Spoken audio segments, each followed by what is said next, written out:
Hello, everyone. I am so excited about today's episode. I'm going to take a second to make sure we are live. Yes, we are live, and I am so excited. Welcome to Self Care Sound Mind, the podcast and live series where my goal is to uplift, inspire, encourage, and empower. This is where I discuss all things mental health and self care related. And let's get started with our show. Welcome to episode 3 of Self Care Sound Mind. In this episode, we're talking all things men and mental health with mental health expert James Harris. James is a licensed therapist and the founder of Men to Heal. James is also an author of Man, Just Express Yourself. So tonight's episode is going to be amazing. I have no doubt about it. Anytime I have anyone on the show, it's a great show, but I'm always excited to talk about men and mental health, partially because that's probably the most popular question I get is, do you know any male therapists? And so while I might not be able to refer you to Mr. Harris, we can all get a little bit of information from him today. I cannot wait. But before we do so, I want to again welcome you to Self Care Sound Mind, the podcast and live series, where again, my goal is to uplift, empower, and encourage. As you know, I am Kiera Moore. I am a licensed therapist in the states of Delaware and Pennsylvania. And my practices are Kiera Moore Therapeutic Services and Embracing Oak Therapy. Let me apologize to you now. Y'all know I got a 3-year-old and kids are dirty, and I got 3-year-old daycare germs. So you'll have to excuse me today and my manly voice.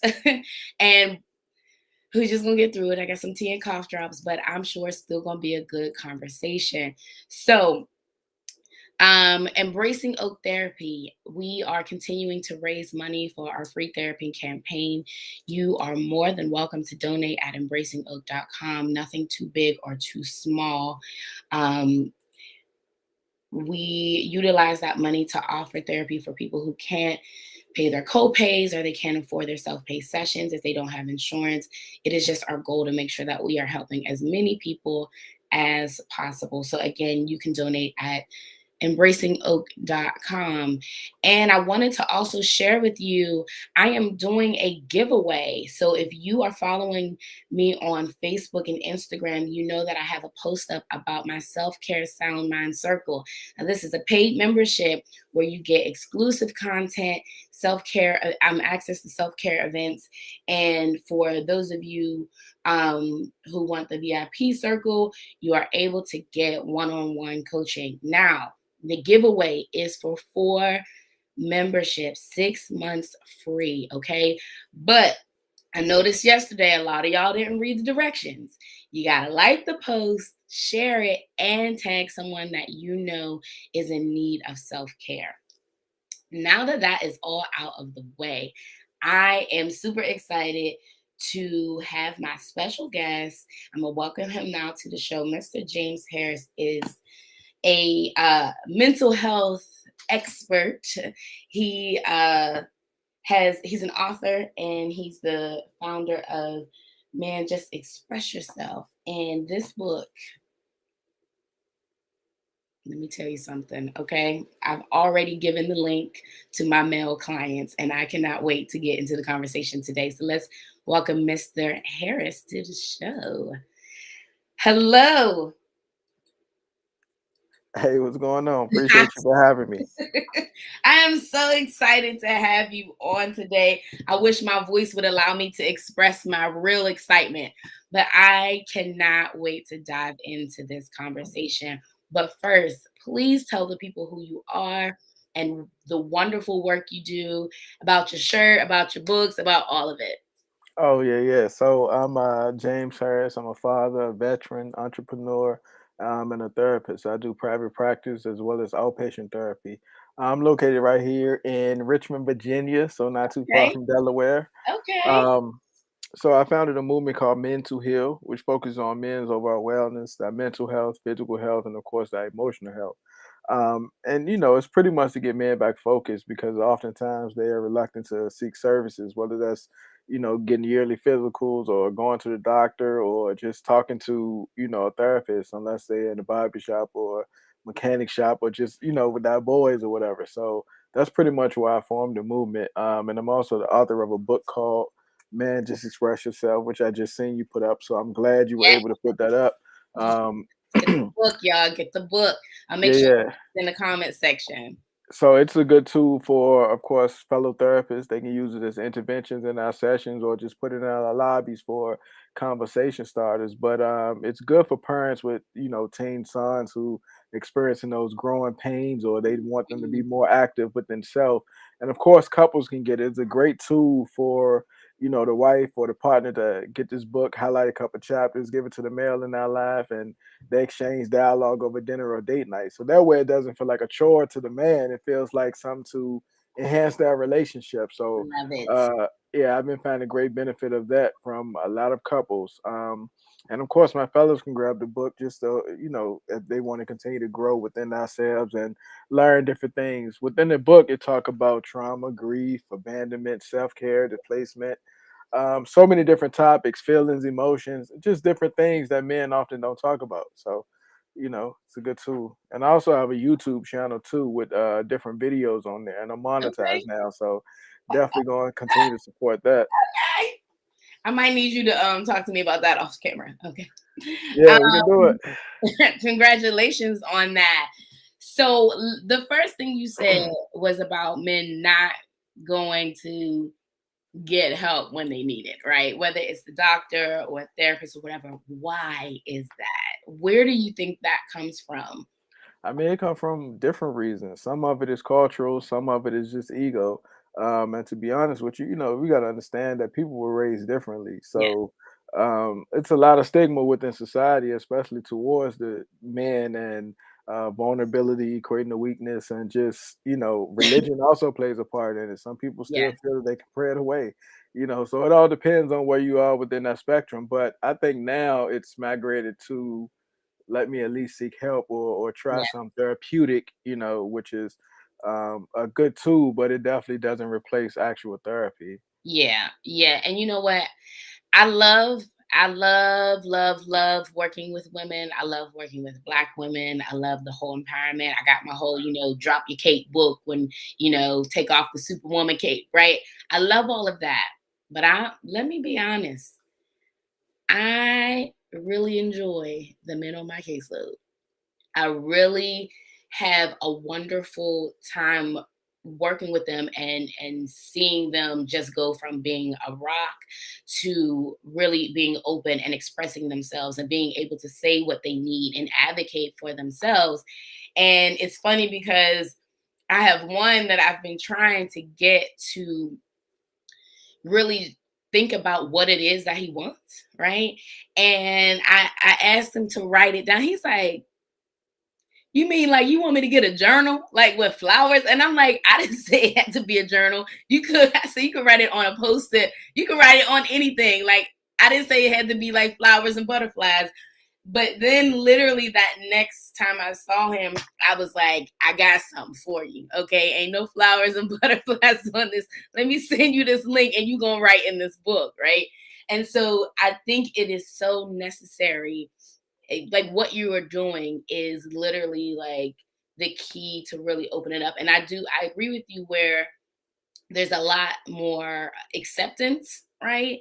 But I think we have to go further from acceptance to actual action, right? And I think that your tool is something that is helpful because anyone can use this book with or without a therapist. I think will be better with, but it really helps you. I mean, all the content, all the areas you got on here, I was like, come on, like you touch on everything in this book. What would you say to the man though who is still on the fence of I don't really want nobody in my business? Yeah, so I mean, I would agree with him to be honest with you because two things, like it's two people. Like when I have somebody in my office, whether that's a parent bringing this guy or a wife or partner bringing this male, I tell them the same thing. Like I can't assist nobody who don't see issue with their actions or nobody who don't want help. So until he actually want the help, we just gonna be met with resistance, and then that's wasting the spot for somebody else who actually want the help.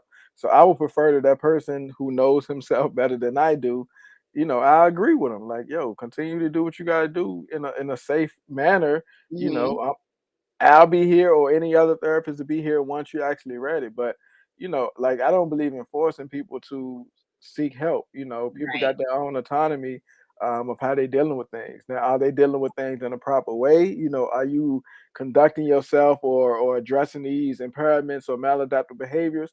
That's a different story. I would Mhm. suggest I would, provide tools and insight, but to say, "Hey, you here? We're gonna do X, Y, Z." Nah, if you don't want to be here, boss, that's what it is. So I love that yeah, and I because think you a got lot of yeah, I think a lot of therapists too feel like, well, he's here or she's here. I got to treat them like, and ethically, you can't turn anybody away, but if it's not there, like I don't want to force nobody to stay, because I don't want this to be a dreadful session to where right. I'm drained from my next person or you feeling uneasy about the whole therapeutic process and now you're turned off and don't want therapy from nobody. So I'd Right. much rather you wait until you're actually in the mindset of, yo, you know what, I'm gonna get this my all, or I'm at least attempt to make Right. change. Right. I love that. You know what? Relationship too. I think sometimes people think, especially nowadays, I will be honest, like excuse me, I hear it a lot where it's like, well, I'm going to everybody. I got to just go to whoever has openings. But to be honest, to make real change, to feel open, to feel like you're able to open up and be vulnerable with somebody, that relationship is important, right? And so you have to be able to find somebody that you are comfortable with, that you connect with, because you are going talk about some things, and you also need to be able to hear it from somebody that you know was coming from a good place. So what do you think, what do you think besides being a black male? What are some relatable areas that you have with you that you have that make people comfortable opening up to you, especially being a man and knowing like how much it takes to be vulnerable? Yeah, yeah. So, I mean, to be honest with you, I'm just authentically me, especially within session and my entire lifestyle. And I guess people Mhm. gravitate to that.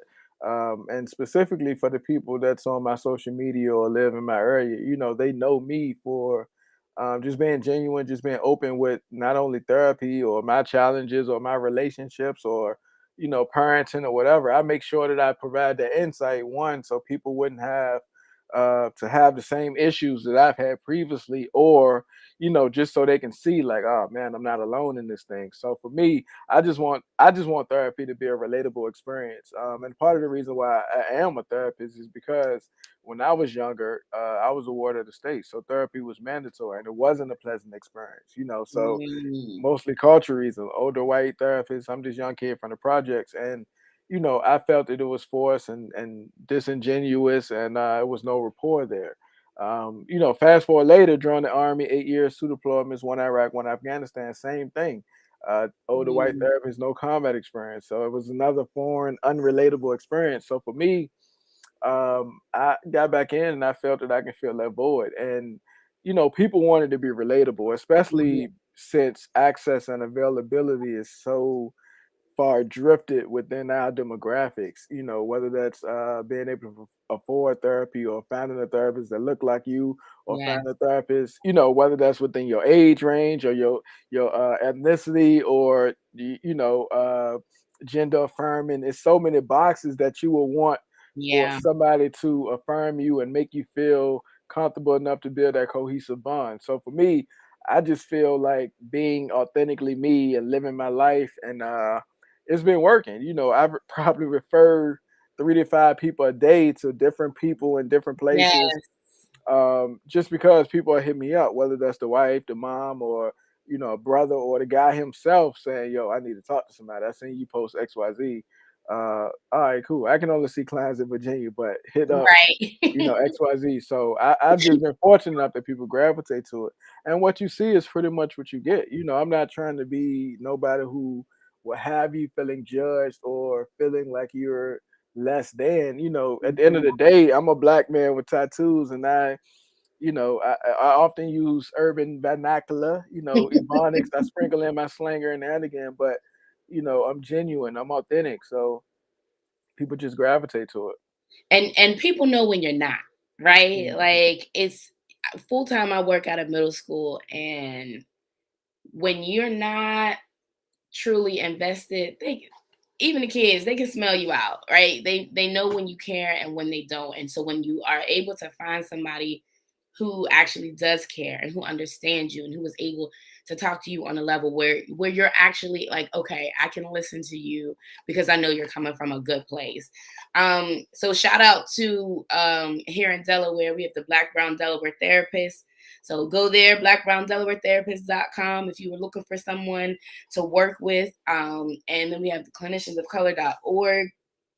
If you're looking for someone who looks like you, there are people available. Now, there might not be a whole bunch of James Harrises out there, but somebody is out there that can help you and can understand. So let's dive into the book, right? So what do you feel like? I mean, you cover a lot, and I love that you open up an area and after each topic for them to express themselves, right? So what do you think are some of the maybe top tier, if you had to pick two or three, that you feel like are areas where men really I don't want to say suffer, but are where they are concerns, right? So what do you think are some concerns that you want to just talk about tonight? Oh yeah, I mean, to be honest with you, it's a lot. And within the book is over 65 different topics that I discuss. But from a place of seeing different things within practice, I do a lot of educating, Mm, or just advising on, um, it's a lot of ignorance out there as far as diagnoses and as far as who can be this, diagnosed with certain things. Like if we take right. some, for example, like depression, right? So a lot of athletes still feel that it's a cheerleader diagnosis. You know what I mean? Like I Mm, hear it all the time. Like, man, I'm 6'5", I don't scored X many touchdowns or this many points. I can't be depressed. But when I break it down to them, when I educate them on what depression is, in addition to the lack of sleeping, appetite changes, a loss of interest and pleasure, substance use, but I sprinkle in that irritability piece because men often have that anger piece as well. Um, Not hanging out with your teammates like you used to, just different things like that. In particular to mhm. men, they realize like, oh man, like I, I do have depression. Yeah, boss. Now that we know what it is, we can treat it. Yes, So stop avoiding different things. So probably re-educating on different diagnoses is one big thing. So whether that's depression or trauma as well, and of course grief, because grief and trauma can look like so many other things, yeah, especially within our society today, based on complex trauma in itself. Like especially if you're watching a lot of news. And you seeing, one tragedy event, then the next week one tragedy event, so it's traumatic, and then you're not able to process and grieve properly. So those things are definitely helpful and insightful. But another chapter in my book that I think is probably can give somebody value is the chapter on displacement. So a lot of people definitely deal with a lot of displacement, specifically within those relationships, and mm, probably your intimate relationships. So for the people who don't know what displacement is, it's one of those things to where, um, let's say this guy's at work and his boss is hounding him negatively, or his coworkers or whatever. He can't be productive based on those people at work, and he can't like cuss them out or get right. angry with them because he'll sacrifice his job or get written up or have an EEO complaint or whatever. But when he get home, the innocent family member get that, whether it's the children playing too loud or the wife that's making dinner, banging pots or pans, like he give them that anger, whether it's verbal Yeah. or emotional or physical. So I think this displacement is probably a good chapter. Um, there's a couple different ones in there too that I think people find beneficial. But to answer your question, those things. So let's talk about that a little bit further, right? Because I feel like the displacement, that and just learning to ignore your emotional state. I feel like we teach those, or let me try to reframe that more positively. I feel like they've been taught, right? In the past, we have taught young boys, black boys, they're not allowed to cry. They're not allowed to be emotional. Basically, they're not allowed to have the same human experience as everybody else, right? And so when they get older, it seems like the only acceptable emotion they're allowed to express is anger and irritability. And then when Yeah. that's all they express because they don't know how to manage anything else, any other emotional state, then now we got all these diagnoses, right? Now they're oppositional and all this kind of stuff. So if they're hurt, they might take that out on somebody else, right? Because they don't know how to be anything other than angry. If they're disappointed, like it's like this vicious cycle. So how do we, now that we are more, we have accepted society and social media has accepted therapy and it's normalizing, right? So now that that's the case, how do we break that cycle? How do we change the way that we talk to young men in a way where they can express themselves? So we got to make it more comfortable. We got to make it more um, livable. So, we can't condemn those who express themselves or display vulnerability. Like, we can't shun them for displaying emotions or feelings or having the courage to be themselves. Hmm. And some that I often say, whether on social media or if I'm doing a group or speaking at a university or corporate, is feel your feelings, because Yes. oftentimes men only feel those negative ones opposed to the joys, the happiness, and all those things. And think about, like, it would be so much more eclectic males within society if they can just be themselves. And what I mean by that, it'll be more dress, more different hairstyles, Hmm. probably more male gymnasts, more male bakers. Just so many different aspects of those things get pushed Yes. aside because of society equating those things to feminine, or just that's for women.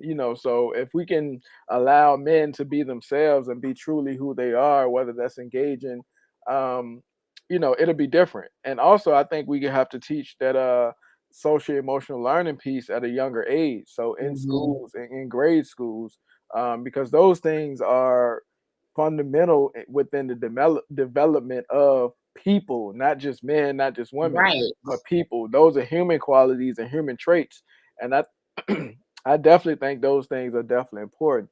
And so within society, when you don't teach those things, people become emotionally immature. So Hmm. when you go to work Monday or Tuesday, look around your office. There's a lot of adults who don't know how to communicate because once they met with resistance, they shut down, or don't talk or whatever, or they just didn't learn those qualities, traits when they were younger. Or they just feel like they're entitled. So those Yes. things have to be taught at a young age. If not, they're gonna reveal themselves in the workplace or in their relationships, or on that team. Depending on where you are within that spectrum.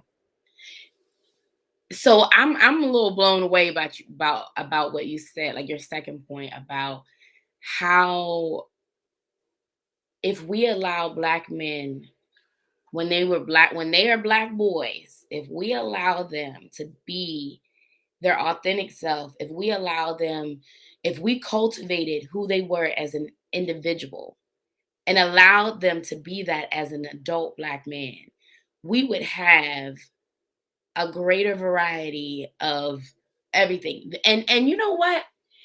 I never thought about it that way. And when you're a person of color and you are in a predominantly white institution, whether it's at your college or in school or at your job, it's not uncommon, even in most cases it's not uncommon to be one of two or three minorities in a room, right? But if we allowed black boys to explore various interests, maybe that will be different, right? Not so much so because of changes in the population, but just changes in interest.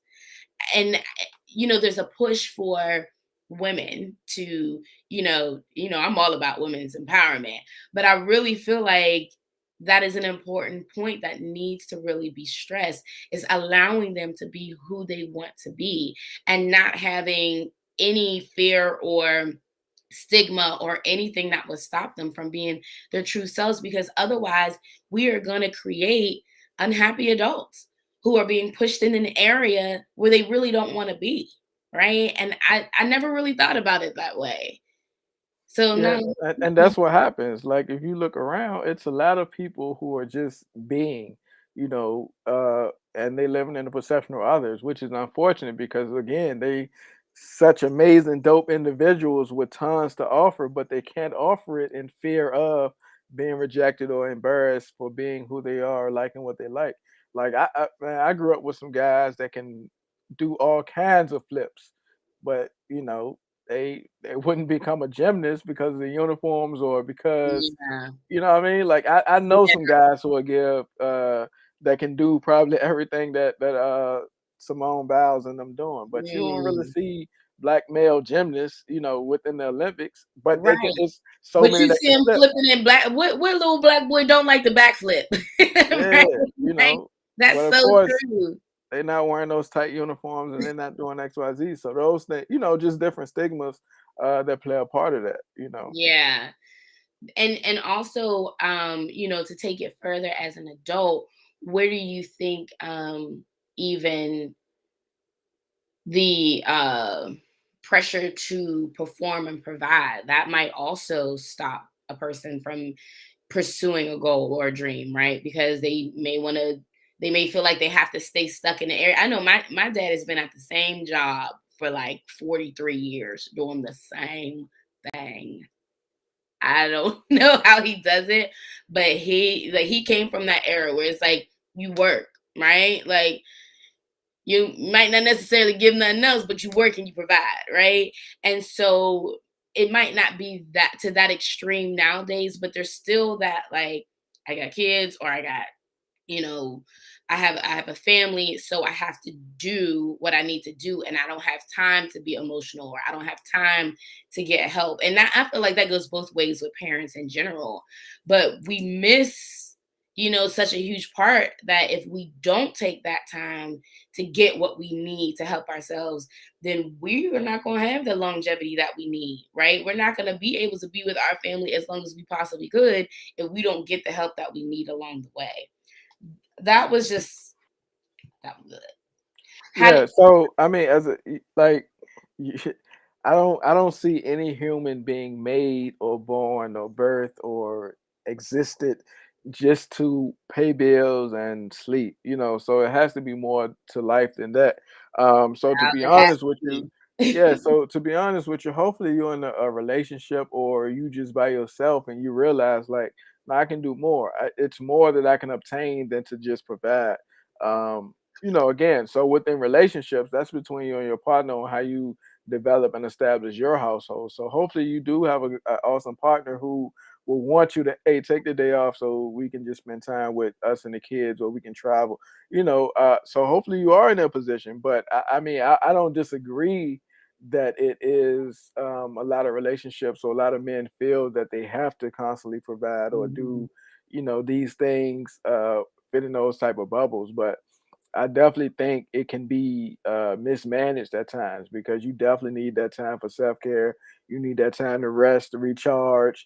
Go back over and relearn. So a lot of it is relearning and getting rid of those old habits that you have. Mhm. And those things can be generational too. So we definitely got to break those cycles before they repeat. Absolutely. So, I know the book has a lot to offer. And again, we'll make sure everyone has all the information of how to find the book. So once a man identifies, okay, I'm having these issues, maybe it is depression, maybe I'm anxious, or maybe I didn't realize I had trauma, right? What are some, besides going to therapy, right, and getting help, what are some things that we can share now, some practical tips or tools for guys, people in general, to do if they think they might be feeling depressed or they're not sure how to manage whatever emotions they're feeling? Yeah, so emotional regulation is definitely a big thing, but however you feeling, I think you got to identify the signs first and the symptoms of whatever it is you think you're feeling. So if you're talking about something like depression, you got the anger, irritability, feeling hopeless or restless, like those things are important for you to be able to identify. Problems with feeling empty, and a lot of people don't recognize the gastrointestinal issues too, can be signs of depression as well as Mhm. trauma. um, for a long time, a lot of providers, whether it was physical, medical doctors or therapists, they just thought the mind and body was separate, so they didn't equate the two. But now they're giving more thought to it. So, I mean, if you having those roaming thoughts of suicidal, homicidal ideations or attempts, those things are important. Just engaging in reckless behavior, those things are important as well. And we got to understand too, like, or we shouldn't discredit the fact of like genetic components, because some people are predisposed based on their parents and how they were raised. And of course, right now within the society, so many different environmental factors, like too much of watching the news or too much social media or Yeah. just your neighborhood or where you probably live at. So we got to take those into account. But the ways to remedy that is, of course, suggest as many tools and resources as you can, whether if it is a website or a book or just positive programming, offer support. And a lot of people don't know that it's a difference between a support system and enablement. So making sure that, You might have to explain that for yeah, yeah, the well, people in the back. Share what that means. yeah, yeah. So, it's a breakdown on my YouTube. So if you go to my YouTube and check out that video, I break it down in detail. What's the difference between a support system and enablement? If you got people around you that's not gonna hold you accountable, then they probably shouldn't be around you because, like, if it's for y'all and all y'all are causing each other detriment, then that's not a good Right. circle. You know what I mean? So it's definitely a difference between having somebody say, "Oh, nah, you don't supposed to be out here going. You go to school, or why you out here tripping with these girls or ladies, and you got a lady So you gotta have Mhm. somebody to hold you accountable. Of course, you might not want to Accountability. hear it, yeah. So that's the difference. In addition, but there's so many more details that I elaborate on within the YouTube session. But other ways that you can suggest or help him find assistance that he need is, just be there, whether that's doing yoga, mindfulness, meditation, just little things, listen to white noise. But I would say if you are the parent or the spouse or partner within this, just make sure that you're in a place to um, assist and don't feel like you got to take on all those the emotions if he doesn't want to seek help, because then you're gonna put yourself in a position to where like now you're in danger. And what I mean by danger, I don't mean like, well, it's probably physical danger as well, depending on who you are and who you're trying to help, but specifically the emotional danger of that. Like you Mm. want it more than they do.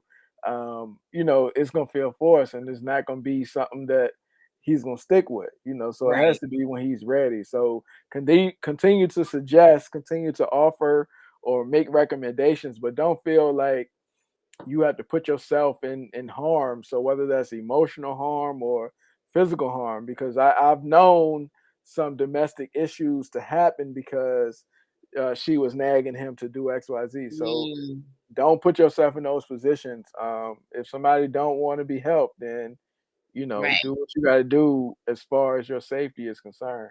And I think Yeah. that's often missed. Like people always say, stick by this person or don't give up. Nah, like if it's causing you now to experience different impairments or you to have you're stressing, you're not eating, or aren't functioning properly within your settings because of you worrying about this person, then that to me that doesn't make sense. Yeah, you definitely can't worry more than they are. You gotta meet them where they are and support them how you can, but you can't take on their issues. But I love that you brought up what the spouse or the parent can do. And that is a really important point, right? Like if they're not ready, there's nothing they have to be ready, they have to want it, right? And so and you can't want it for them, but you can get your own help while you waiting for them to get your help, right? Getting their help. So how do you I've had a lot of I've had a lot of situations come up in therapy over the last couple of weeks. as it pertains to relationships, right? And I definitely believe and understand that relationships go through phases, right?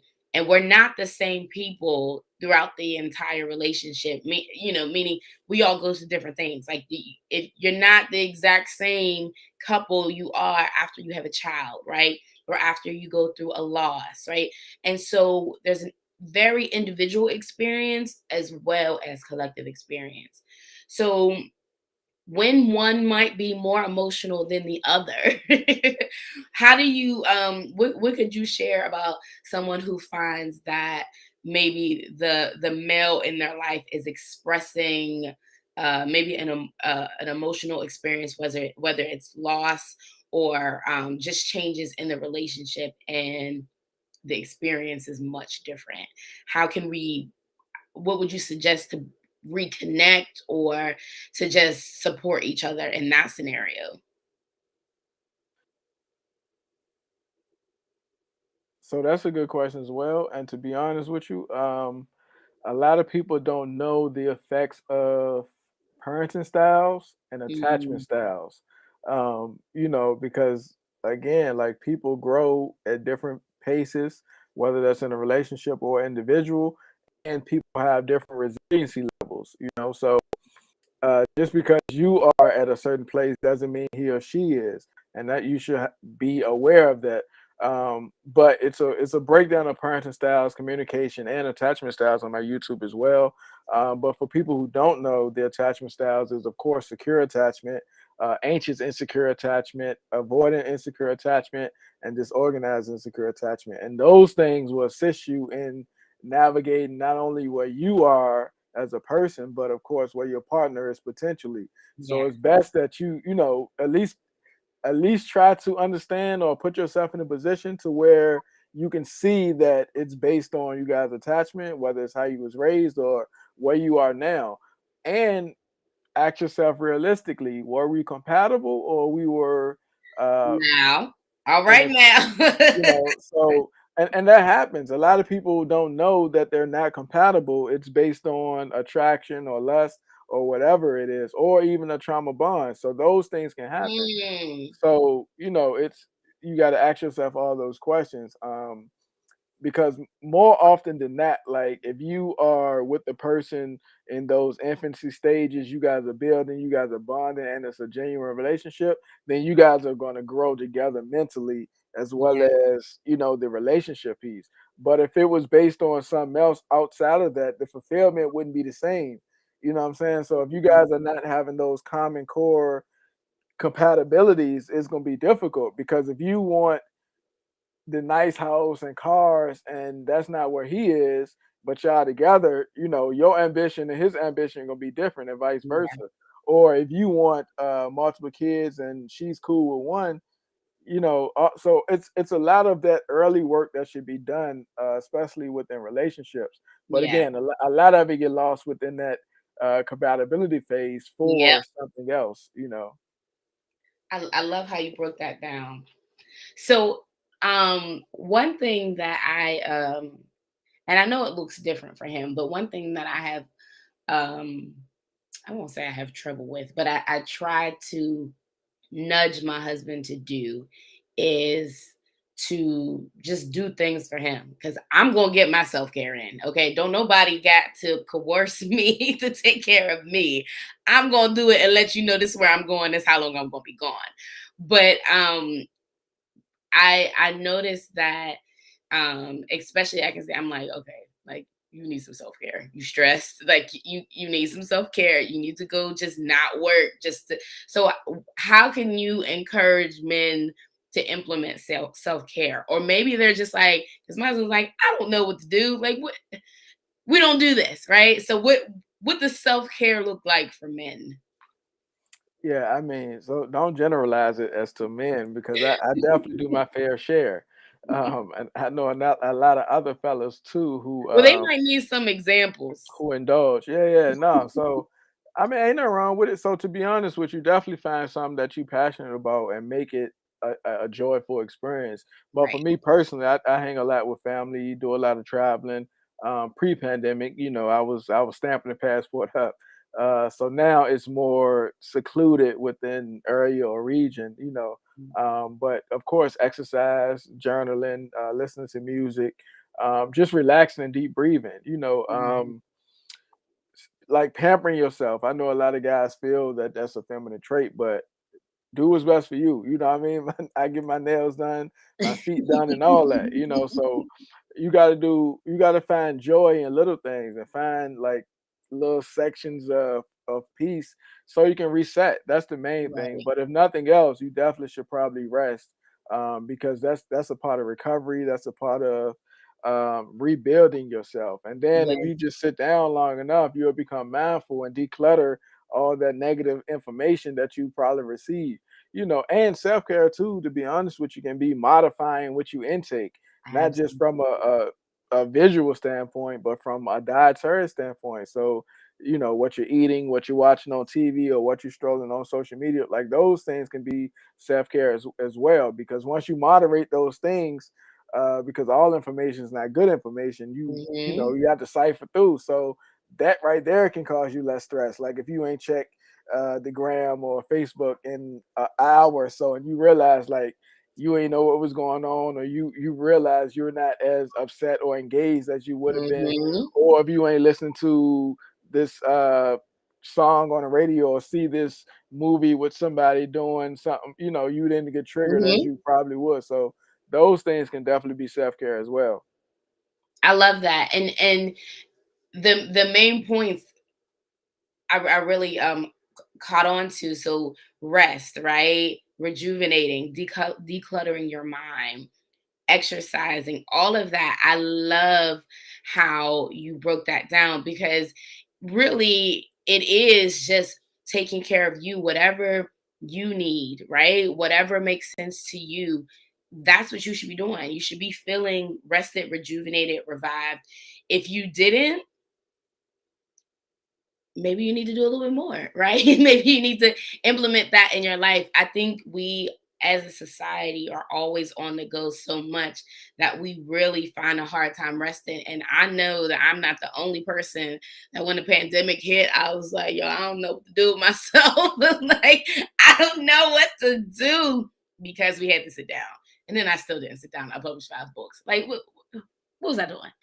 Anyway, like we gotta find that time to rest, right? And not being forced into it, but making it really a way of life. I really, really appreciate you being here tonight. I feel like this was an amazing conversation. My goal for all of this, of course, is to uplift, encourage, and empower. But I do feel like sometimes the guys get left out, and so I wanted to make sure that I had a show just dedicated um, to the men in my listening audience and all around to let them know that they are important and they are valued. I had in my last season, I had a guy, and I mean, when I tell you he chin checked me real good, because I had a conversation with my husband and he was like, y'all empowered every day. Somebody telling y'all, tell your truth and all of that. He's like, and men know just shut up and don't say nothing. And I'm like, I make you feel like that. Like, like, oh, I, you, for real. Like I'm up here helping everybody else and I'm doing the same thing. So it's one thing to know, it's a whole nother thing to do, right?